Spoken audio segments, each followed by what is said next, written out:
তো সংবিধানে যদি সংস্কারের কথা নাই, তাহলে সেদিন আপনাদের 31 দফায় আপনারা লিখেছিলেন কিভাবে? যদি নাই তাইলে আপনারা গণভোট চাইলেন কেন? যদি নাই তাহলে হাত উঠে জনগণকে আহ্বান জানালেন কেন? এই সবগুলো হচ্ছে দ্বিচারিতা, নিজেদের দেওয়া ওয়াদার বিরুদ্ধে অবস্থান এবং জনগণের রায়কে অস্বীকার, অগ্রাহ্য এবং অপমান করা। ইতিমধ্যে জাতীয় জীবনে কিছু সমস্যা সৃষ্টি হয়েছে।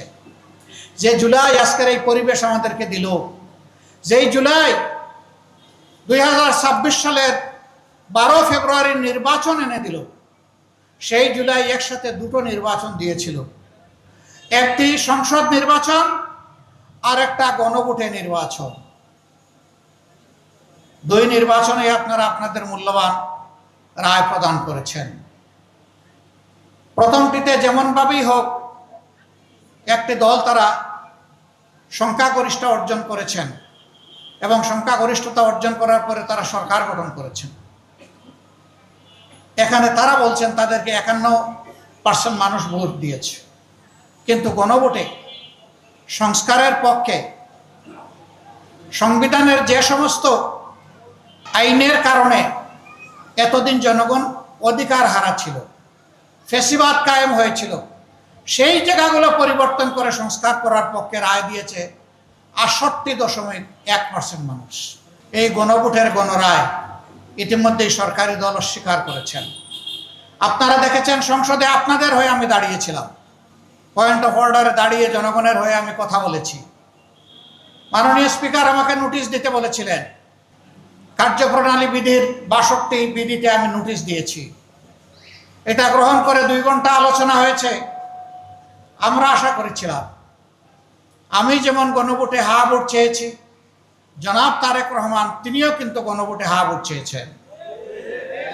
গণভোটের এই দাবিটি আমরা বলার আগে তাদের নেতা সালাউদ্দিন আহমদ প্রথমে দাবি জানিয়েছেন যে গণভোটের মাধ্যমে এই সংস্কারের রায়কে আইনি বৈধতা দিতে হবে। আমরা সমর্থন করেছি। ভোটের দিন পর্যন্ত আমাদের অবস্থান ছিল এক, এখন যারা সরকারি দল, এখন যারা বিরোধী দল, কিন্তু ভোটের রেজাল্ট হওয়ার পরে তারা বদলে গেছেন। যখনই তারা 2/3 সংখ্যাগরিষ্ঠতা যেভাবেই হোক, যে মেকানিজমে হোক তারা লাভ করেছেন, এরপরেই তারা অতীতের সমস্ত ওয়াদা ভুলে গেছেন। তারা তাদের দলীয় 31 দফা ইশতেহারের কথা বলেন, সংস্কারের কথা বলেন। ওই দফার প্রথম দফা হচ্ছে তারা যদি সরকার গঠন করেন তাহলে তারা একটা সংস্কার কমিশন গঠন করে সংবিধানে ওই সমস্ত ধারাগুলোকে সংস্কার করবেন যে ধারাগুলো অতীতে সরকারকে ফ্যাসিবাদী বানিয়েছে। আমরা এখন যখন সংস্কারের কথা বলি, সরকারি দল তখন বলে সংবিধানে তো কোনো সংস্কারের কথা নেই। তো সংবিধানে যদি সংস্কারের কথা নাই, তাহলে সেদিন আপনাদের 31 দফায় আপনারা লিখেছিলেন কিভাবে? যদি নাই তাহলে আপনারা গণভোট চাইলেন কেন? যদি নাই তাহলে হাত উঠে জনগণকে আহ্বান জানালেন কেন? এই সবগুলো হচ্ছে দ্বিচারিতা, নিজেদের দেওয়া ওয়াদার বিরুদ্ধে অবস্থান এবং জনগণের রায়কে অস্বীকার, অগ্রাহ্য এবং অপমান করা। যখন স্পিকার এই ব্যাপারে কোনো সিদ্ধান্ত দেননি, আমরা আশা করেছিলাম স্পিকার সিদ্ধান্ত দিয়ে বলবেন গণভোটের রায় গ্রহণ করা হলো। তিনি এইটা না বলে বললেন যে এই আলোচনা এখানে সমাপ্ত হলো, যেটাকে সংসদীয় ভাষায় বলে টক আউট। আলোচনা হয়েছে, ফেলে দেওয়া হয়েছে, এখন আর নাই। আমরা মর্মাহত হয়েছি, জাতি কষ্ট পেয়েছে।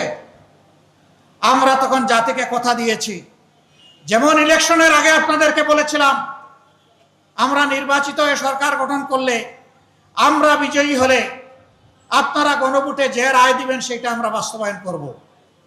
আমরা যেহেতু সরকার গঠন করতে পারিনি, যেহেতু সংসদের ভিতরে আমাদের কথাকে, জনীন কথাকে, ন্যায্য কথাকে আমলে নেওয়া হয়নি, সেই কারণে আমরা আবার জনগণের দাবির সাথে একাত্ম হয়ে জনগণের কাছে ফিরে এসেছি এবং সেই দাবি আদায়ের জন্য আজকে থেকে আমরা আন্দোলন শুরু করেছি। আপনারা দেখেছেন বায়তুল মুকাররম উত্তর গেটে আজকে এই দাবি আদায়ের জন্য আর এই দাবিকে অপমান করার জন্য, তার প্রতিবাদে এবং দাবি আদায়ের পক্ষে প্রথম কর্মসূচি বাস্তবায়িত হয়েছে। এটা আমাদের শেষ নয়, এখান থেকে শুরু। আমরা কথা দিচ্ছি, আমরা আস্থাশীল, ইনশাআল্লাহ আপনাদেরকে সাথে নিয়ে এই দাবি আমরা আদায় করেই ছাড়ব। আমাদের সামনে বিকল্প কোনো রাস্তা খোলা নেই। আমরা চাই না আবার ফ্যাসিবাদ আমার বাংলাদেশে কায়েম হোক। বাংলাদেশের একজন নাগরিকও চায় না বাংলাদেশে আবার ফ্যাসিবাদ ফিরে আসুক। সুতরাং আমাদের অবস্থান স্পষ্ট।